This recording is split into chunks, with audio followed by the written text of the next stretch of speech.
날씨가 상당히 무덥습니다. 우리 성도님들 건강 유의하시길 원하고요. 이 무더운 가운데서 또 어제 우리 과천에 참 중요한 일을 했습니다. 이단 사이비 집단인 신천지가 합법적인 예배 처소를 만들겠다고 해서 이게 법적 지금 소송 다툼이 되었는데 1심에서 과천시가 졌어요. 허락하지 않으니까. 그래서 2심 항소를 해서 허락하면 안 됩니다. 이단 사이비가 과천에 합법적인 예배 처소를 가지고 되면 안 됩니다 하고 어제 시민단체들 중심으로 해서 약 1,300여 명, 정확하게 숫자를 알 수는 없습니다만은 나온 기록이 경찰이 추산하는 게 항상 적더라고요. 근데 경찰 추산 1,000명이에요. 근데 그게 우리 기록에 나온 게 1,300 이렇게 참여를 해서 우리 성도님들도 많이 참여하셨습니다. 어제 우리 교회는 세 팀으로 갈라진 것 같아요. 단기 성경 나가는 팀이 있었고 유초등부 성경학교를 또 하루 종일 교회에서 했거든요. 지금도 진행 중인데 그리고 또 그곳에 집회에 나가고 그래서 몇몇 못 나오실 것 같았는데 참 많이들 나오셨고 그래서 우리의 얘기를 많이 쏟아냈습니다. 어떤 분이 그런 질문을 해요. 아니 이 일에 왜 목사님들이 앞서지 않고 뒤에 있습니까? 그건 지금 앞서서는 안 될 일이기 때문에 뒤에 있었습니다. 지금 법정에서 판단하는 것이 종교 분쟁이다 그러면은 그 자기들 알아서 하라, 당신들이 알아서 하라. 종교적인 문제니까 이렇게 나오기 때문에 이건 종교적인 문제 아니고 사회적인 문제다. 그래서 목사님들은 뒤에서 받쳐주고 지원을 해주고 이제 학부모 단체라든지 20여 개 시민 단체가 중심이 되어가지고 집회를 했어요. 그래서 여러 가지 또 도와드릴 것은 우리 목사님들이 뒤에서 다 도와드리고 같이 했습니다. 그런데 왜 앞에 아무도 연단에는 목사님이 안 보입니까? 아니, 일부러 목사님들 아무도 나가지 않았어요. 우리가 안 나가도 할 말 많은 분들이 너무너무 많아요. 신자뿐만이 아니고 불신자들도. 그래서 여러분 과천 인구가 8만 명 정도 되는데 이번에 서명지를 사인하고 서명 제출한 게 한 2만 명입니다. 엄청난 숫자죠. 8만 명 중에 2만 명이면 약 4분의 1이잖아요. 그 사람들이 서명을 했어요. 앞으로 이 일이 과천에서 이단 신천지가 발붙이지 못하도록 여러분 지속적으로 기도해 주시기를 부탁을 드립니다. 오늘 말씀을 좀 봅니다. 마태복음 5장을 읽었습니다. 여러분 마태복음 5장, 6장, 7장 그러면 무슨 내용이죠? 새과천교회 성도들은 딱 이러면 압니다. 산상보훈, 산상설교. 저기 헌과천교회는 잘 몰라요.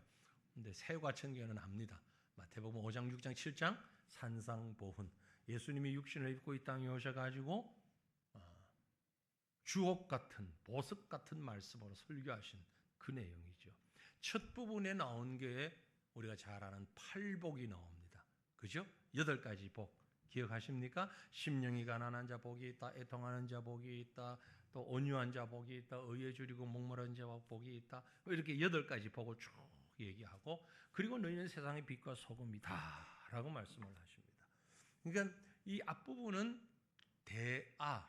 자기 자신을 향한 생활 원리, 개인의 신앙 생활 원리를 말씀합니다. 그리고 이어서 17절부터 오늘 읽은 말씀을 보면 대사회적인 성도로서 예수 믿는 사람으로서 이 사회 속에서 우리가 어떻게 살아야 되는가, 세상 가운데서 어떤 공동체의 신앙 원리를 가져야 하는가를 이 얘기를 합니다.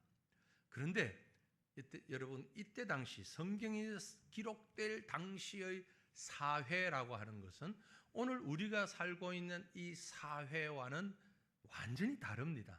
전혀 다른 사회입니다. 가장 큰 것은요, 지금 우리가 사는 사회에는 예수 믿는 사람, 안 믿는 사람, 뭐 절에 가는 사람, 또 이런저런 종교를 가진 사람들이 있고 종교 자체를 안 가진 사람들이 있잖아요. 대한민국에 지금 무종교인이 절반 넘는다고 그러는데 통계적으로 50% 이상은 아예 종교가 없는 사람, 그리고 나머지 한 50% 이하의 사람들이 뭐 기독교를 믿고 천주교를 다니고 불교를 다니고 뭐 이런저런 종교를 가지고 그렇습니다. 근데 예수님이 가르치실 이 성경이 기록될 당시의 사회는 그렇지 않아요. 다 하나님을 믿습니다. 다 유대교인들이다. 그렇게 보면 돼요. 구약 성경을 믿고요. 하나님을 믿고요. 그런 사람들입니다. 그러니까 사회 자체가 조금 다르죠. 그러니까 이런 사회 가운데서 믿음의 사람이 어떻게 살아야 하는가라는 것을 가르치는데 예수님이 정말 획기적인 말씀을 하십니다. 엄청난 말씀을 하십니다. 그 말씀이 뭔가 하니 우리가 읽은 본문 가운데 17절 말씀이에요. 예수님이 이렇게 선포하십니다. 내가 율법이나 선지자를 폐하러 온 줄로 생각하지 말라. 폐하러 온 것이 아니요 완전하게 하려 함이라. 우리가 읽을 때는 그렇지 뭐. 하지만 2000년 전 예수님이 계시던 그 사회의 사람들에게는 무슨 깜짝 놀랄 이야기인 것입니다. 그들은 율법을 다 알고 있어요. 하나님을 다 알고 있어요. 그런데 예수님이 등장하면서 사람들은 저 율법도 안 지키고 말씀도 안 지키고 자기 마음대로 요즘 우리가 말하는 MZ세대 뛰어넘는 MZ세대를 비교할 수 없을 만큼 전혀 딴 세상에서 온 사람처럼 이렇게 얘기를 하고 행동하는 걸 보니까 저게 뭐야? 이러고 있는 때에 하신 말씀이에요. 내가 선지자나 율법을 폐하러 온 줄로 생각하지 마라. 그거 아니다. 난 완전하게 하기 위해서 왔다. 여러분 오늘 이 17절 말씀을 잘 이해해야 산상보훈을 바르게 이해할 수 있습니다. 산상보훈을 바르게 이해해야 신약 성경을 바르게 이해하고요. 기독교 신앙을 바로 이해할 수 있습니다. 그래서 이건 말씀을 해석하는 키, 열쇠와 같다. 이렇게 생각하시면 돼요. 동시에 오늘 우리들에게는 어떤 자세로 신앙생활을 해야 하는가 하는 것을 가르쳐주고 있습니다. 오늘 본문을 중심으로 신앙생활에 기본되는 교훈들, 그 키를 잘 기억하고 우리 신앙을 바른 자세로 정립할 수 있기를 간절히 바랍니다. 이 말씀을 보면서 우리가 먼저 꼭 기억해야 할 기본적인 베이스, 생각 가져야 합니다. 또 예수님의 이 말씀 가운데서도 바로 그 말씀을 합니다. 그게 뭔가 하니 예수님이 구약의 완성자다라는 겁니다. 예수님하고 구약 성경하고는 아무 관계없는 이게 아니고 구약 성경의 완성자다. 우리 성도들에게 묻습니다. 구약이 뭡니까? 신약이 뭡니까? 그러면 대답하죠. 구약은요, 예수님 오시기 이전에 기록된 말씀. 신약은 예수님 오신 이후에 기록된 말씀. 맞습니까? 틀립니까? 맞아요. 참 잘했어요. 왜냐하면 그 대답은 유치원 수준의 대답이기 때문에 틀린 대답 아닙니다. 맞는 대답이에요. 그럴 때는 참 잘했어요 라고 하는 거예요. 적어도 30년, 40년 예수 믿은 사람이라면, 직분 가진 사람이라면 그 대답만 갖고서는 부족해요. 2% 부족한 게 아니고 98% 부족해요. 2%의 정답이 틀린 말 아닙니다. 분명히 맞아요. 그리고 끝까지 갈 수 있는 답입니다. 맞는데 그 이상의 수준을 요구하는 게 한 살 한 살 더 할수록, 그죠? 중학교, 고등학교 가면 그게 맞는 대답을 해야 되잖아요. 예수님은 구약의 완성자다. 구약과 신약은 밀접하게 연관되어 있는데 구약이 흘러오면서 완성된 기점이 예수님이다. 자, 좀 전에 읽었던 17절 말씀, 본문 17절 말씀 다시 한번 우리 같이 읽어보십시다. 내가 율법이나 선지자를 폐하러 온 줄로 생각하지 말라. 폐하러 온 것이 아니요 완전하게 하려 함이라. 아멘. 자, 여기에 율법, 선지자, 율법을 폐한다, 선지자를 폐한다. 이게 무슨 말이냐? 여기에 얘기하는 율법은 구약의 율법서, 구약 성경 가운데 율법서를 얘기하는 겁니다. 율법서가 뭐죠? 맨 앞에 있는 5권 모세오경, 창세기, 출애굽기, 레위기, 민수기, 신명기, 이 5권을 모세오경이라 하고 율법서라 하고 토라라는 말을 합니다. 히브리어로 토라. 사람들은 잘못 이해를 해서 유대교도 기독교도 천주교도 심지어 이슬람교도 이 율법서는 인정하고 믿는다 이렇게 말하는데 잘못하신 거예요. 네. 유대교도 그대로 믿지 않고요. 특별히 이슬람교는 이 율법서를 하나님의 말씀으로 인정하지 않습니다. 알라의 말로 인정하지 않아요. 예. 그곳에서 몇 개 끄집어내어 가지고 자기들 구미에 맞는 걸 얘기하고 있을 뿐이지, 이슬람교가 성경도 같이 인정한다, 천만의 말씀 아닙니다. 이슬람교도 하나님을 믿는다, 절대 아닙니다. 예. 자, 그 얘기는 나중에 9월 달에 아주 중요한 세미나를 가지려고 합니다. 그때 오시면 되고요. 우리 교회가 하는 게 아니고 다른 모임에서 할 텐데 아무튼 그건 나중에 보시면 되고, 토라, 율법을 그들은 믿지 않아요. 그런데 예수님 당시 사람들은 율법을 다 믿었어요. 그래서 율법서예요. 모세오경. 그 다음에 선지자라는 것은 선지서를 말합니다. 예언서를 말해요. 구약 성경의 나머지 부분들이 거의 다 선지서, 예언서에 속합니다. 또 다른 성문서가 있지만 유대인들에게 있어서 율법서와 예언서, 그러면 그 전체가 그만 구약 전체를 가리키는 말로 이해하고 표현하는 겁니다. 그런데 문제는 이 율법서와 선지서를, 구약 성경을 막 뒤져봐도 그곳에 큰 율법은 있는데 세세한 생활 원리가 적혀 있지 않다는 거예요. 율법서를 총망라해서 딱 축약한 게 우리가 아는 대로 십계명입니다. 그죠? 십계명만 잘 지키면 하나님의 백성으로 바로 살 수 있습니다. 그런데 그 십계명이 우리 생활의 세세한 것들을 다 얘기하고 있느냐? 아니죠. 십계명 말고도 수만 가지 사건과 사고가 있고 일들이 있는데 그것도 어떻게 합니까? 그래서 성경에 여러분 보셨지만 서기관이라는 사람들이 있어요. 서기관, 율법 학자들이 있어요. 이들이 하는 일이 뭐냐면은 이 율법들을 가지고 실제 생활 속에서 일어나는 일들을 하나하나 맞추어 가는 겁니다. 대비하는 거예요. 그래서 이럴 때는 이렇게 하면 된다, 저럴 때는 저렇게 하면 된다, 이건 하면 안 된다, 저건 하면 안 된다, 이걸 다 만드는 거예요. 예를 들어 봅시다. 십계명에, 율법에 안식일을 기억하여 거룩히 지키라 있습니다. 다 알아요. 자, 그럼 안식일은 압니다. 뭐 구약 시대는 안식일, 지금 우리는 주일. 거룩히 지키라. 어떻게 하는 게 거룩히 지키는 겁니까? 어떻게 해야 되는 거예요? 자, 이 부분에서는 세세한 여러 가지 일들이 있잖아요. 이걸 서기관들이, 율법학자들이 하나를 연구를 하는 겁니다. 생활 속에서 자, 안식일에 제사 드리기 위해서 성전으로 가야 되는데 걸어가야 돼. 그러면 얼마만큼 걷는 게 일이고 얼마 이하를 걷는 게 일이 아닐까? 이런 거예요. 뭘 들고 가야 되는데, 물건을 들고 가는데 어떤 물건을 들고 가는 건 안식일을 지키는 것이고 어떤 물건 들고 가는 건 지키지 않는 것이지?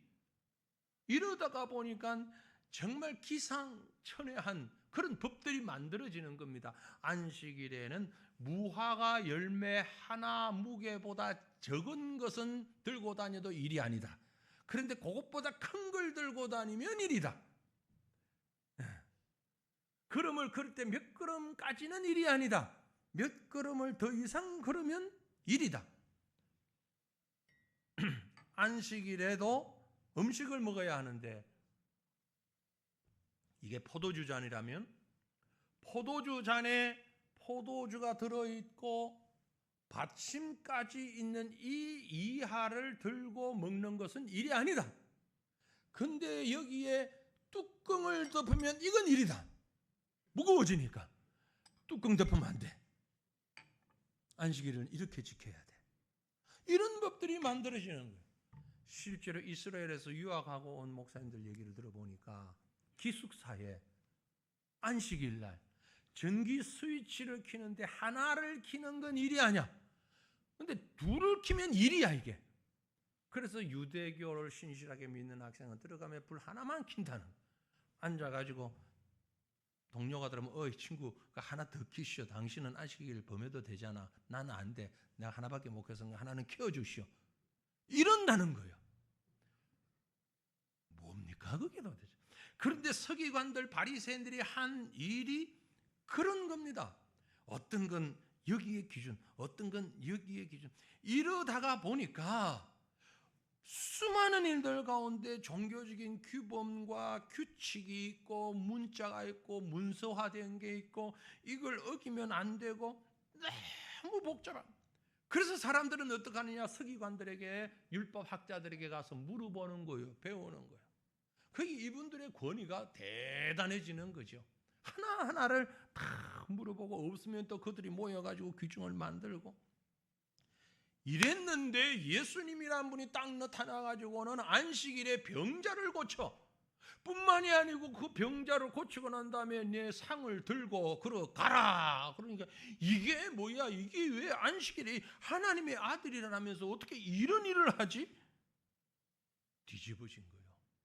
그래서 저 사람이 도대체 율법을 아냐, 저 사람이 하나님을 믿는 사람이냐, 많은 말들을 하니까 주님이 하신 말씀이 내가 율법이나 선지자를 폐하러 온 줄로 생각하지 마라. 폐하러 온 것이 아니오 완전하게 하려 함이라 말씀하신 거예요. 이건 오늘 우리들에게도 많은 의미를 던져주고 있습니다.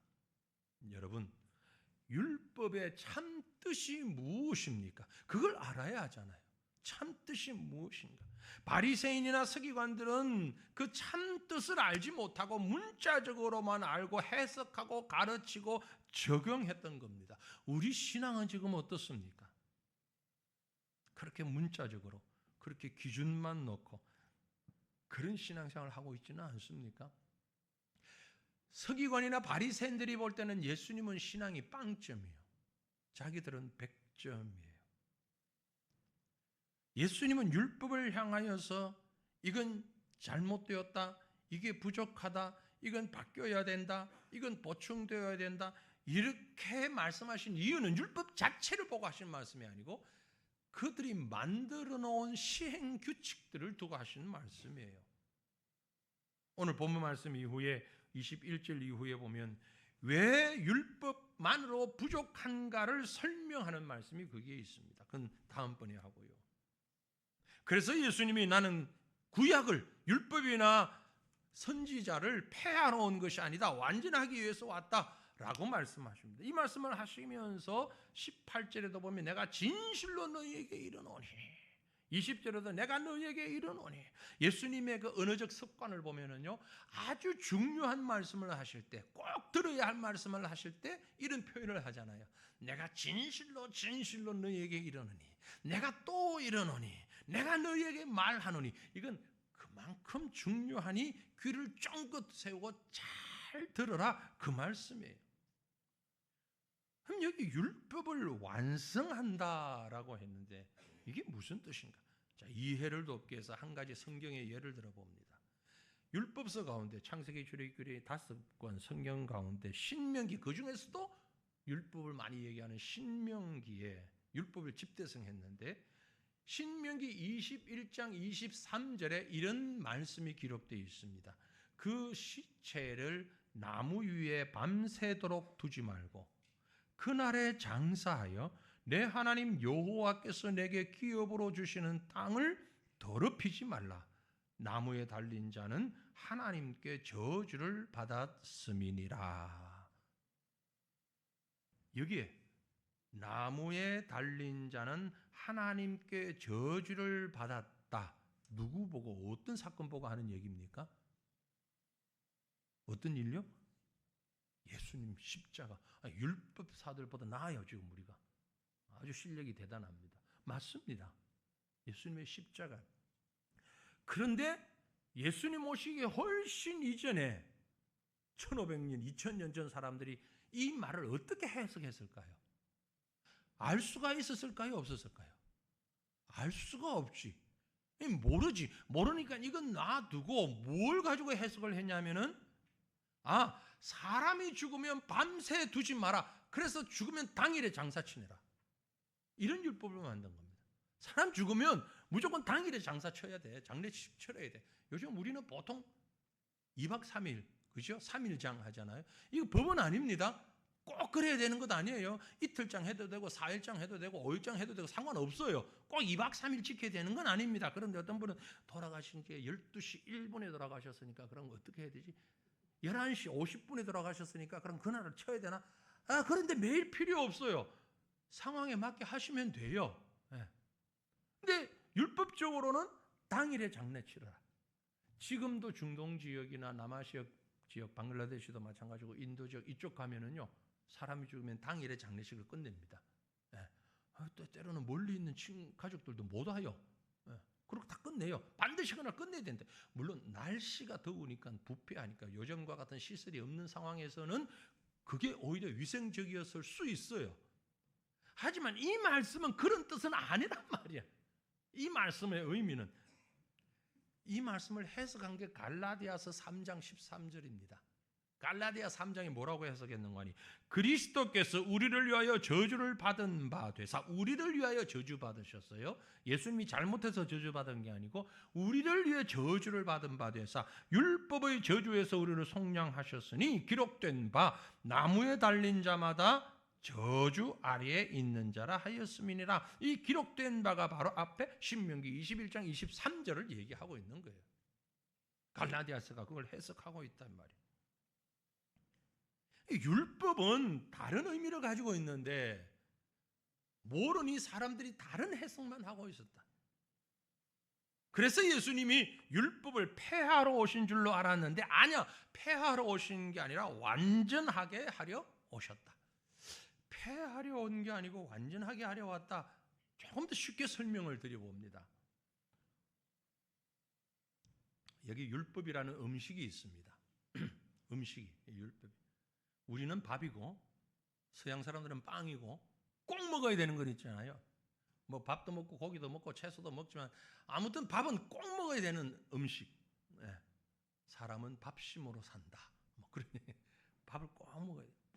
그런데 이 밥이 너무 딱딱하고 냉동고 들은 것보다 더 딱딱한 데다가 맛이라고는 아무 맛도 없고 이건 뭐 도저히 먹을 수가 없어. 아니 반드시 먹어야 되는데, 먹어야 사는데 도대체가 먹을 수가 없어. 최선을 다해서 먹었는데 3분의 1밖에 못 먹었어. 1부 예배 때는 절반 먹었다 그러더니 왜 2부 예배 때는 3분의 1 먹었다고 바꾸냐. 점심시간 다 돼 가잖아요 지금. 아무튼 그밖에 못 먹었어. 어떻게 해야 되냐. 이걸 버릴 수도 없고 먹어야 사는데 도대체 이거 어떡하지? 그때 아주 실력 좋은 셰프가 와가지고 우린 전혀 냉동고에 처박혀 있는 전혀 먹을 수 없다고 그런 게 있었나? 한 그런 걸 냉장고를 뒤져가지고, 제가 지금 프로그램 선전하는 거 아닙니다. 아무튼 냉장고를 다 뒤져가지고 인류 셰프들이 15분 만에 막 요리를 하던. 그래가지고 딱 내놓는데 먹어보니까 너무 맛있어. 좀 전에 그렇게 못 먹던 거, 먹을 수 없는 그런 걸 누구도 못 먹는데 꼭 먹어야 되지만 못 먹는 그걸 셰프의 손이 들어가니까 막 조미료도 넣고 뭐도 넣고 막 이래 하더니 정말 맛있어. 먹지 말라고 그래도 끝까지 다 먹어버려. 그게 율법이라고 뭐 하는 것을 예수님께서 정말 만난 것으로 우리에게 만들어 주셨어요. 예수님이 사용하신 조미료가 뭐냐? 사랑이라는 겁니다. 맛없고 먹을 수 없던 그걸 예수님께서 사랑으로 요리를 새롭게 싹 하더니 한번 먹어봐. 우와, 맛있네. 이렇게 맛있는 음식이었어요, 이게. 그래서 예수님은 구약의 완성자다, 율법의 완성자다 라고 말씀하는 겁니다. 그러므로 사랑하는 성도들이여, 우리 여기서 꼭 기억해야 하는 것은 사랑의 위대함입니다. 사랑의 위대함. 율법이라고 하는 그 차디찬 맛도 없는 음식을 예수님이 사랑으로 따뜻하게 데우고 새롭게 요리를 해서 우리에게 주니 우리가 그걸 먹어보니까 너무 맛있는 거예요. 그 예수님의 요리를 성경은 이렇게 말씀합니다. 마태복음 22장 37절로 40절 말씀인데요, 예수께서 이르시되 내 마음을 다하고 목숨을 다하고 뜻을 다하여 주 너희 하나님을 사랑하라. 이것이 크고 첫째 되는 계명이요. 둘째는 뭐냐? 내 이웃을 내 자신과 같이 사랑하라. 이 두 계명이, 하나님을 사랑하는 것, 이웃을 사랑하는 것, 이 두 계명이 온 율법과 선지자의 강령이니라. 이 온 율법과 선지자, 우리 오늘 읽었던 본문에 나오는 율법과 선지자 같은 표현입니다. 내가 율법과 선지자를 폐하러 온 줄로 아느냐? 아니다. 온전케 완성하기 위해서 왔다. 그 말씀이에요. 예수님이 이 두 계명으로 하나님 사랑하는 것과 이웃을 사랑하는 것으로 율법과 선지자를 즉 모든 구약을, 그렇게 맛없고 딱딱하고 힘든 율법이라는 것들을 아주 맛나게 만들었으니 그 조미료가, 그 방법이 뭐다? 사랑이다. 하나님 사랑하는 것, 이웃을 사랑하는 것, 바로 이것이다. 사람들이 잘 이해를 못하고 잘 믿질 못하니까 지금 제가 여러분 눈을 보니까 그게 그렇게 말해도 되나요? 그런 눈빛을 가지고 있으니까 사도 바울이 2000년 전에 알고 벌써 여러분을 위해서, 우리를 위해서 이 말씀을 주셨어요. 로마서 13장 8절 말씀, 8절부터 10절 말씀 같이 읽어봅니다. 피차 사랑의 빛 외에는 아무에게든지 아무 빛도 지지 말라. 남을 사랑하는 자는 율법을 다 이루었느니라. 간음하지 말라, 살인하지 말라, 도둑질하지 말라, 탐내지 말라 한 것과 그 외에 다른 계명이 있을지라도 내 이웃을 내 자신과 같이 사랑하라 하신 말씀 가운데 다 들었느니라. 사랑은 이웃에게 악을 행하지 아니하나니 그러므로 사랑은 율법의 완성이니라. 아멘. 믿으십니까? 예수님이 그렇게 말씀하셨고 바울도 확인 도장까지 찍어줬잖아요. 그 복잡한 율법을 간소화했습니다. 간단하게. 그게 뭐냐? 사랑. 그러므로 우리가 사랑 안에 있을 때 힘이 있어요.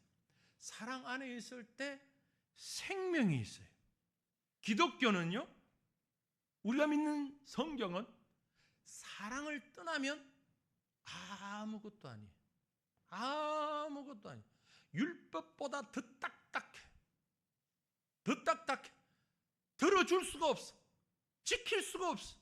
생각할 수도 없어. 이걸 모르니까 세상 사람들이 기독교라고 부르지 않고 그 말을 붙이잖아요. 왜? 우리가 사랑을 실천하지 못하니까. 분명히 말씀은 주 너희 하나님을 사랑하고 내 이웃을 내 몸과 같이 사랑하라고 말씀하셨는데 이 사랑의 모습이 우리에게서 나오질 않으니까 사람들이 성경을 알 수가 있나요? 하나님을 알 수가 있나요? 기독교를 알 수가 있나요? 모르는 게 당연하죠. 가장 중요한 조미료가 빠졌으니까 에이 맛없어, 에이 못 먹어, 던져버린단 말이에요. 정말 중요한 조미료가 뭐라고요? 사랑이 빠져버립니다. 그러므로 사랑하는 성도들이 오늘 말씀의 결론을 맺습니다. 우리가 이 사랑을 가지고 살아가야 합니다. 사랑을 가지고 산다는 것은 긍정적이고 적극적인 신앙으로 발전해야 된다는 것을 의미합니다. 사랑은요, 가만히 있는 게 아닙니다. 사랑해, 사랑해, 사랑해 이런다고 사랑되는 게 아니잖아요. 예? 뭐 별걸 다 하더만 이것도 뭐 희한하게. 예? 누가 만들었는지. 그것도 K-하트래. 이게 K-하트. 뭐 다른 나라 사람 이거 못하나? 이게 중요한 게 아니잖아요. 예? 사랑은 움직여야 돼요. 실천돼야 돼요. 그게 긍정적으로 사느냐, 적극적으로 사느냐, 이게 사랑으로 나타나야 되는 것이죠. 사랑한다 그러면서 전혀 긍정적이지 않고, 사랑한다 그러면서 전혀 적극적이지 않다면 그건 사랑이 아니고 율법이에요. 아까 말씀드린 대로 모세오경에 율법 많다는데 모세오경에 있는 율법을 다 세보니까요 몇 개냐면 613개예요. 그걸 어떻게 하냐고요? 해본 사람이 있어. 613개래요. 그런데 그 613개를 가지고 다시 분석을 해보니까 248개는요 긍정적인 해라 지켜라 그런 말이고 365개는 하지마 안 되는 부정적인 것이라고. 긍정적인 게 몇 개? 기억하네. 248개. 부정적인 건 몇 개? 365개. 그런데 그걸 또 기가 막히게 숫자를 가지고 연결시키는 분들이 있어요. 별 의미가 없다고 생각하지만 재미있으니까 말씀드릴게요. 사람이 일반적으로 머리부터 발끝까지 해서 가지고 있는 뼈마디가 248개래요. 어떻게 누구한테 물어봐야 정확한지 모르지만 해부학 의사한테 물어봐야 정확할지 모르지만 246개가 뼈마디 숫자래요. 365는 우리가 잘 아는 거 있죠. 1년 12달. 그러니까 1년 12달 하지 말아야 되는 게 율법이다. 잘도 갖다 붙여요. 그죠? 248개가 뼈마디인데 뼛속 깊이 하지 말아야 되는 게 1년 12달 하지 말아야 되는 게 절대 하지 말아야 되는 게 온몸 어느 것으로도 하지 말아야 되는 게 율법이다. 아니다. 그거 아니다. 10계명을 봐도요. 우리 복잡한 거 놔두고 10개 봅시다. 10개 가운데 하라가 몇 개예요? 하라. 10개면 못 외워요? 하라가 몇 개예요? 2개잖아. 안식일을 지켜라. 거룩하게 지켜라. 그 다음에 내 부모를 공경하라. 그 위에 8개는 다 뭐예요? 하지 말아요. 하지 마라. 이게 율법이라고요. 사실 2대 8이에요. 하라는 것보다 하지 말라는 게 너무 많아. 여기 오랫동안 신앙생활 하시는 분들 어릴 때 보수적인 교회 다녔으면 주일날 하라는 게 많아요? 하지 말라는 게 많아요? 전부 하지 말라는 거예요. 저도 그렇게 컸어요. 별로 보수적이지도 않은 교회인데도 불구하고 와 주일날 빵 먹으러 가지 마라, TV 보지 마라, 운동하지 마라, 심지어 주일날 뭐 어디도 가지 마라. 교회 와서 뭐 피아노도 치지 마라, 기타도 치지 마라, 북도 치지 마라. 전부 하지 말아야. 근데 여러분 복음은 하지 마라가 아니고 하라는 겁니다. 긍정적인 거예요. 주일날 하셔야 돼요. 뭘 해야 됩니까? 예배 드려야 돼요. 성경 읽어야 돼요. 기도해야 돼요. 일주일 내내 기도 못했으니까 주일날은 기도 좀 하세요. 일주일 내내 성경 못 읽었으니까 주일은 성경 읽으라고요. 일주일 내내 전도 못했으니까 주일은 전도도 하라고요. 왜 대답이 없어요? 왜 아멘 안 하셔요? 하라니까. 식당에 가서 전도하고 집에 가서 성경 읽고 말씀 보고 기도하고 이거 하는 거예요. 하라는 거예요. 기독교는 긍정적인 거예요. 적극적인 거예요. 물론 하지 말아야 되는 것도 있습니다. 간음하지 말라, 도둑질하지 말라, 살인하지 말라 하지 말아야 돼요. 그러나 그 하지 말아야 되는 것들은 하는 사랑으로 적극적으로 다 감당할 수 있다라는 것입니다. 그래서 우리 입버릇처럼 우리 입에서 우리는 부정적인데 매우 익숙합니다. 특별히 우리 한국인들의 한국어 가운데는요 부정적인 게 매우 익숙합니다. 밥 먹으러 안 와? 밥 먹으러 와 그러면 될걸. 그렇죠? 내려와서 밥 먹어, 와서 밥 먹어 이러면 될걸. 왜 밥 먹으러 안 와? 공부해 그러면 될걸. 왜 공부 안 해? 왜 공부해서 남 주는 줄 알아? 공부해서 남 줘야지. 공부해서 열심히 공부해가지고 훌륭한 사람 돼가지고 그 인격을 가지고 그 능력을 가지고 다른 사람 위해서 헌신하고 봉사해야죠. 그죠? 공부해서 뭐 해야 돼? 공부해서 남 줘야 되는 거예요. 그게 진짜 공부요. 근데 공부하냐 안 하고 부정적으로. 그거 아니란 말이에요. 그게 긍정적으로. 우리가 제일 습관적으로 하는 말이 아이고 죽겠네.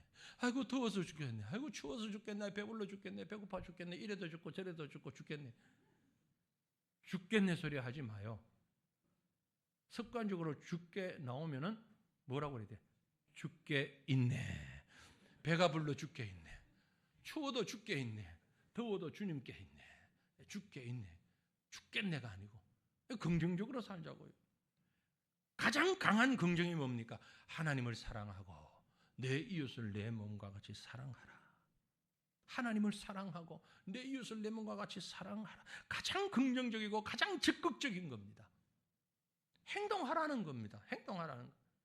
이 말씀을 오늘 하면서 우리가 읽었던 본문 말씀 가운데 한 말씀이요. 바리새인들 서기관들의 머리를 띵하게 만드는 말씀이 하나 있어요. 바로 19절 말씀입니다. 19절 말씀 뭐라고 합니까? 그러므로 누구든지 이 계명 중에 지극히 작은 것 하나라도 버리고 또 그같이 사람을 가르치는 자는 천국에서 지극히 작다 일컬음을 받을 것이요 누구든지 이를 행하며 가르치는 자는 천국에서 크다 일컬음 받으리라. 말씀드린 대로 서기관 바리새인들은 사람들로부터 엄청 존경받았습니다. 권위가 많았어요. 왜? 율법을 해석하니까. 그런데 그들의 특징은 뭐냐면 입으로만 해요. 가르치기만 해요. 이론적이에요. 그들을 향해서 주님이 말씀합니다. 누구든지 이를 행하며 가르치는 자는 천국에서 크다. 행하지 않고 가르치기만 하는 자는 작다. 보잘것없다. 행하며라는 얘기가 뭡니까? 행동하는, 순종하는, 긍정적인, 적극적인 그 말입니다. 사랑하는 성도들이요, 하나님을 사랑하는 일에, 성도들을 사랑하는 일에 먼저 가장 앞서서 적극적으로 나서기를 바랍니다. 실천하기를 바랍니다. 가르치는 데만 머물지 마시고, 요즘은 공격적 이런 말을 쓰잖아요. 공격적 사업 경영, 공격적인 뭐 축구라든지 이런 스포츠를 할 때 공격적인 플레이, 공격적. 여러분, 우리 신앙을 공격적으로, 공격적 선을 행해 보십시다. 공격적인 사랑을 먼저 행해 보십시다. 무슨 말입니까? 그 말이 먼저 사랑합시다. 먼저 용서합시다. 먼저 실천해요. 먼저 헌신해요. 먼저 희생해요. 나보다 남을 더 먼저 높여요. 이것이 바로 율법입니다. 이것이 바로 율법의 완성입니다. 나보다 다른 사람의 유익을 먼저 구하고, 나보다 남을 더 사랑하고, 하나님을 사랑하는데 세상 무엇보다도 가장 우선적으로 사랑하고, 이웃을 사랑하는데 내가 내 몸을 사랑하는 것보다 더 사랑하는, 이것이 실천되어질 때 이게 바로 율법이고, 그 율법을 완성하는 것이 믿음의 모습이다라는 것입니다. 그런 면에서 우리가 믿고 따르는 예수님은 구약의 완성자요, 그 예수님이 위대하심을 다시 한번 깨달을 수 있기를 바랍니다. 율법을 완성하신 분, 말씀을 완성하신 분, 그 사랑을 실천하셔서 친히 십자가에서 죽으신 것입니다. 사랑하는 성도들이요, 저와 여러분이 율법과 복음의 모든 말씀 앞에 긍정적이고 능동적이고 적극적인 그런 신앙생활을 살아감으로 인하여서 사랑의 율법을 잘 지키며 완성해가는 참된 믿음의 삶을 살아가는 저와 여러분이 되시기를 주님의 이름으로 축원합니다. 우리 함께 기도하십시다. 한 마음으로 말씀 생각하시면서 하나님의 말씀 붙잡고 주의 율법을, 주의 말씀을 온전히 순종하는, 사랑으로 완성하는 믿음을 가지고 살아가는 우리가 되게 해달라고 이 시간 먼저 간절한 마음으로 통성으로 기도합니다. 거룩하신 하나님, 은혜를 감사합니다. 우리를 사랑하시고